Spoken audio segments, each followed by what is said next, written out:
अस्सलामु अलैकुम दोस्तों, आज हम दुनियावी तारीख का एक ऐसा वाकया जानेंगे जिसे जानकर आपके होश उड़ जाएंगे। जी हाँ, जब दो इंसानों ने जिना किया और अल्लाह पाक ने उन्हें पत्थर का बना दिया। एक ऐसा अजीबोगरीब वाकया जो आपके रोंगटे खड़े कर देगा। मोहतरम अजीज दोस्तों, ये वाकया क्या था, क्यों हुआ, ये मर्द और औरत कौन थे जिन्होंने एक मुकद्दस जगह पर जिना जैसा गुनाह किया और अल्लाह ताला ने उन्हें पत्थर का बना दिया। इस वाकया को जानने के लिए हमें तारीख में पीछे जाना होगा। जब हजरत इस्माइल अलैहिस्सलाम और उनकी वालिदा बीवी हाजरा जमजम के पानी के करीब अपनी जिंदगी गुजार रहे थे, उस दौर में अरब की जमीन पर पीने वाले पानी का मिलना एक नामुमकिन सी बात थी। सहरा और सूखे पहाड़ों की जमीन पर पानी की एक बूंद का मिलना मुहाल था। अरब के लोग मीठे पानी के चश्मा और कुओं की तलाश में सहरा और वादियों में मारे मारे फिरते थे। ये कुदरती पानी का चश्मा जो इस्माइल अलैहिस्सलाम की एड़ियां रगड़ने से अल्लाह की तरफ से जारी हुआ, वो पानी का चश्मा जिसे हम आज आबे ज़मज़म कहते हैं, ये दुनिया की सबसे बड़ी नेमत है जिसे अल्लाह ने अपनी कुदरत से जारी किया था। और एक कबीला जो बनी जरहम के नाम से तारीख में मशहूर है, वह भी मीठे पानी की तलाश में जगह जगह चक्कर लगा रहा था। जब वो कबीला सफ़ा और मरवा पहाड़ी के करीब से गुजरने लगा, यानी जहां हजरत हाजरा और उनके बेटे हजरत इस्माइल थे, जहां अल्लाह ने हजरत इस्माइल के एड़ियों के पास से आबे ज़मज़म को जारी किया था, तब उन लोगों ने वहां चारों तरफ से परिंदों को उड़ते देखा तो उनको हैरानी हुई, क्योंकि सहरा में परिंदों का दिखना पानी होने की निशानी थी। उसके बाद वो पूरा कबीला उसी तरफ चल दिया। उसके बाद वो लोग उस जगह पर पहुंच गए जहां अल्लाह ने अपनी कुदरत से आबे ज़मज़म को जारी किया था। उन्होंने देखा कि एक खातून अपने छोटे से बच्चे के साथ वहां रह रही है और करीब में एक ठंडे और मीठे पानी चश्मा जारी है जिसका पानी बेहद साफ और मीठा है। वो लोग इस बात से बहुत हैरान हो गए। ऐसे इलाके में जहां पानी का नामो निशान तक नहीं था, अल्लाह की कुदरत से पानी के चश्मे को निकलता देखकर बेहद हैरान हो गए।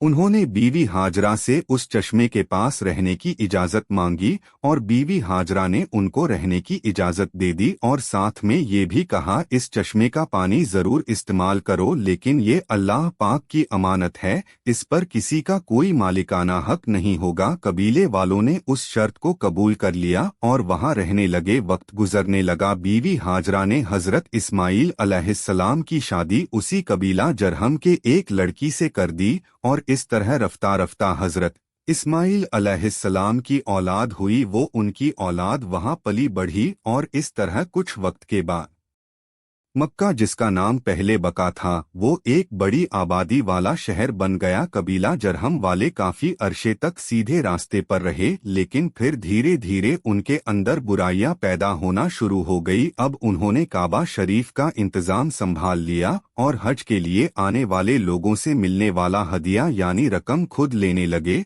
और अल्लाह की नाफरमानी करने लगे। और इस तरह धीरे धीरे वो लोग गुनाह करते गए। तब अल्लाह पाक ने उनको सजा देने के लिए उनसे जमजम का पानी छीन लिया और जमजम का पानी सूख गया।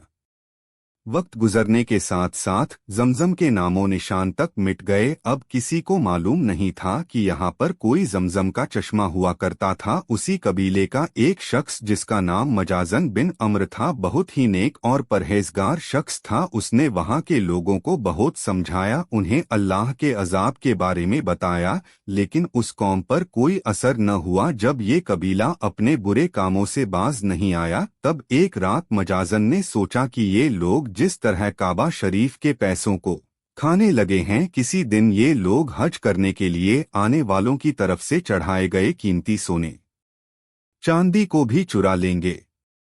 मजाजन ने रात के वक्त अपने बेटे को साथ लिया और काबा के अंदर मौजूद सोने के कीमती हदिये को लेकर जिस जगह जमजम का चश्मा हुआ करता था, उसी जगह खुदाई करके ये सब कीमती हदिये वहां पर छुपा दिए। अब जैसा कि अल्लाह ताला किसी कौम के बिगड़ने पर उस कौम को किसी दूसरी कौम के हाथों अजाब देता है, अल्लाह ने उस कौम को भी अजाब देने का फैसला कर लिया। और एक कबीला जिसका नाम बनी खजा था, अल्लाह ने उसको उन लोगों पर मुसल्लत कर दिया। बनी खजा वालों ने बनी जरहम के लोगों को मार मार कर मक्का से निकाल दिया। उनके कबीले के बड़ी तादाद में लोगों को कत्ल कर दिया और इस तरह अपनी जान बचाकर बनी जरहम के लोग यमन में आबाद हो गए। उसी जमाने में उस कबीले में एक लड़के और एक लड़की ने जन्म लिया। लड़के का नाम इसफ बिन यला था और लड़की का नाम नाइला बिनते जैद था। दोनों जब जवान हुए तो एक दूसरे के इश्क में गिरफ्तार हो गए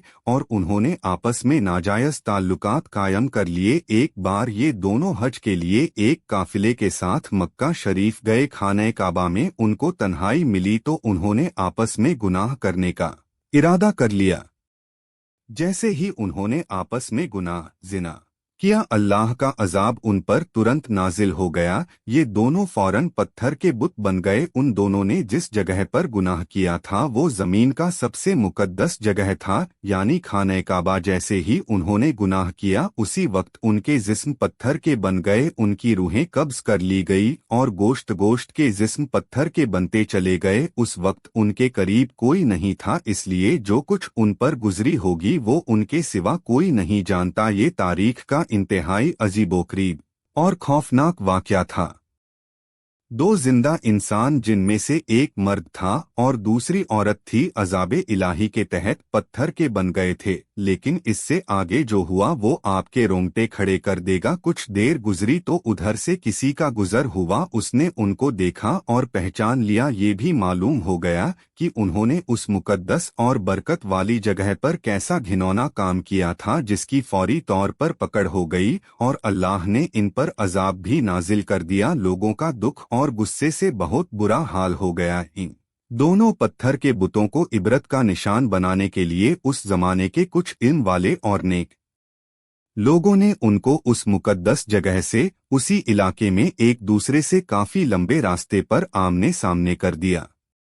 उसके बाद इस मुकद्दस मुकाम पर आने वाले लोगों के लिए ये जरूरी कर दिया गया कि इन दोनों बुतों को जूते मारते हुए गुजरा जाए, ताकि देखने वाले लोगों के जहन में इनका किया हुआ गुनाह ताज़ा रहे और लोग इससे सबक हासिल करते रहें। और जो भी उस मुकद्दस मुकाम पर आता वो उनको जूते मारते हुए वहां से जाता। वक्त गुजरता गया। 100 से 150 साल तक यही सिलसिला चलता रहा। उसके बाद कुछ वक्त गुजरा तो नई आने वाली नस्लों ने धीरे धीरे उन बुतों को जूतों से मारना छोड़ दिया। शैतान ने उनके दिमाग में ये बात डाली कि ये तो इबादत का हिस्सा नहीं, तो इन्हें जूतों से मारना जरूरी भी नहीं, बल्कि उसके बजाय इनको थप्पड़ मारकर गुजरा जाए, जिससे ये पता चलता रहे कि हम उनसे नफरत करते हैं और उनके किए हुए गुनाह का ख्याल भी लोगों के दिमाग में मौजूद रहेगा। वक्त के साथ साथ ये थप्पड़ भी हल्की सी चपत में तब्दील होने लगी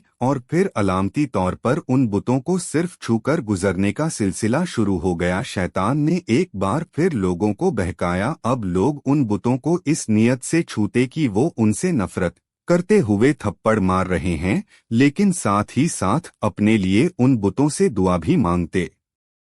मौजीज दोस्तों, अगर वीडियो अच्छा लगा तो लाइक करें, शेयर करें और चैनल को सब्सक्राइब करें दोस्तों।